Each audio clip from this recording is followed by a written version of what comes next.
Earth Overshoot Day, EOD, is a significant calendar marker that quantifies when humanity's annual consumption surpasses Earth's ability to renew those resources within the same year. This situation, termed overshoot, mirrors our misbalance with nature when human needs exceed the Earth's sustainable biological resource capacity economically. EOD signifies when we deplete our annual planetary resource quota, transitioning into ecological deficit. Determining EOD involves dividing the world's biocapacity, the Earth's yearly resource generation, by humanity's global ecological footprint, our annual resource usage, then multiplied by the number of days in a year. Notably, in 2020, EOD arrived on August 22, delayed by over 3 weeks due to worldwide COVID-19 lockdowns. This pandemic is viewed as an outcome of our ecological imbalance, as stated by the Global Footprint Network's president. The Global Footprint Network carries out EOD calculations supported by numerous nonprofits. Andrew Sims from UK's New Economics Foundation initially conceived Earth Overshoot Day. The Global Footprint Network collaborates annually with the New Economics Foundation, launching campaigns to promote cognizance of our finite resources. They evaluate the balance between humanity's demand for and Earth's supply of natural resources and ecological services. Projections for 2022 suggest that within 7 months, humans have required more from Earth than it can regenerate in a whole year. Our demands range from renewable resources to CO2 sequestration and urban space, all competing for Earth's regenerative capacity. Historically, humanity's usage of Earth's resources for urbanization, sustenance, and product creation released carbon dioxide at a manageable rate. However, by the early 1970s, we began exceeding the Earth's replenishment capabilities.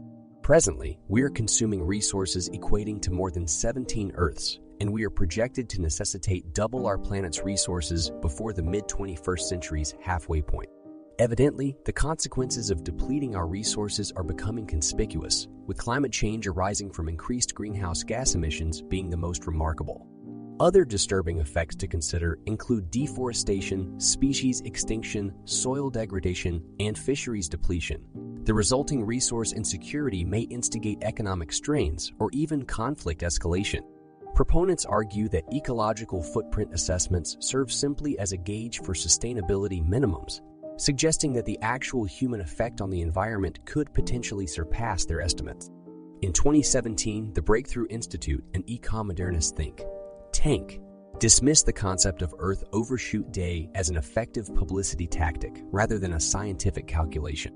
United Nations data indicates that on a global scale, forests and fisheries are regenerating at a rate faster than their degradation, though this surplus is suspected to be a reflection of subpar unfisheries data rather than indicative of thriving ecosystems. Meanwhile, the usage of crop and pasture land matches its availability, according to the UN. Critics argue that Earth Overshoot Day fails to adequately measure issues of water and land management, such as soil erosion, and instead focuses squarely on the surplus of human-produced carbon dioxide that outpaces the ecosystem's capacity for absorption.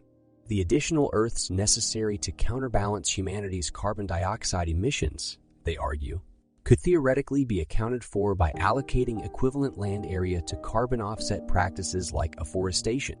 Following this critique, the Global Footprint Network, linked with the researchers who originally proposed the Earth Overshoot Day concept, defended their position in a response published in the same PLOS journal. Further in-depth discussions surrounding these criticisms can be found on the Global Footprint Network's website.